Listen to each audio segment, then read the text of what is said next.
महत्वपूर्ण बात है कि हर स्वतंत्रता दिवस पर हम लोग अपने शहीदों को याद करते हैं, लेकिन शहीदों के साथ साथ एक लाइन थी गाने की कि चल पड़े जिधर दो डग चल पड़े कोटि पग उसी ओर। वो कोटि पग कौन से थे, वो करोड़ों पग कौन से थे जिनको हमने इतिहास में दर्ज नहीं किया है। कोई भी स्वतंत्रता आंदोलन या कोई भी नेतृत्व जो है वो भीड़ के बिना, जनता के बिना संभव ही नहीं है।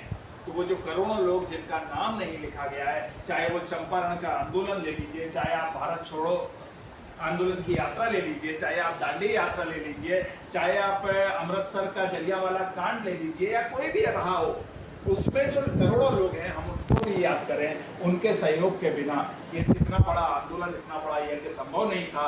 वो ब्रितानी सरकार जिसका सूरज नहीं डूबता था, जिसको मजबूर होकर के एक हमने शांतिपूर्ण तरीके से इस देश से बाहर निकाला, उन पूर्वजों को याद करें।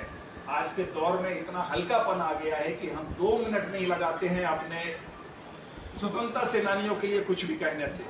तो अगर हम व्हाट्सएप पे कुछ पढ़ते हैं तो आग्रह है कि हम मूल पुस्तकों से पढ़ें, हम समझें कि इनका नाम क्यों है, क्यों ये लीडर हैं, क्यों करोड़ों लोगों ने उनको उस समय फॉलो किया। आज हम 80 साल के बाद बैठ के कोई भी नैरेटिव चला लें अलग है, लेकिन उस समय पूरा का पूरा मुल्क नेताओं के पीछे क्यों था, ये हमको पढ़ना पड़ेगा।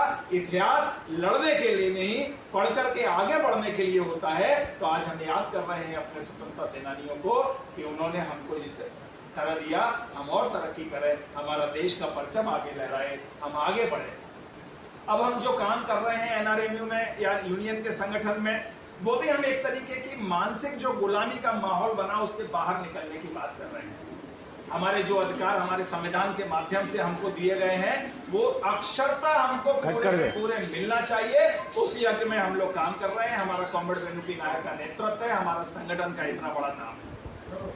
मैं हर भाषा में एक दोहा बोलता था कि माले नातन देखकर कलियन करें पुकार, और फूल फूल सब चुन लिए, ये काल हमारी बार, हमारी भी बारी आएगी अगर हम आज खड़े नहीं होंगे।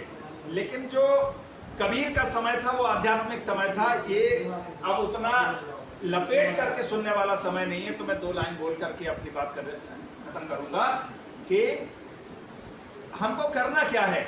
हमको चुप नहीं बैठना है, हमको तटस्थ नहीं रहना है। जलते घर को देखने वालों, जलते घर को देखने वालों फूस का छप्पर आपका है। जलते घर को देखने वालों फूस का छप्पर आपका है, उसके पीछे तेज हवा है, आगे मुकद्दर आपका है।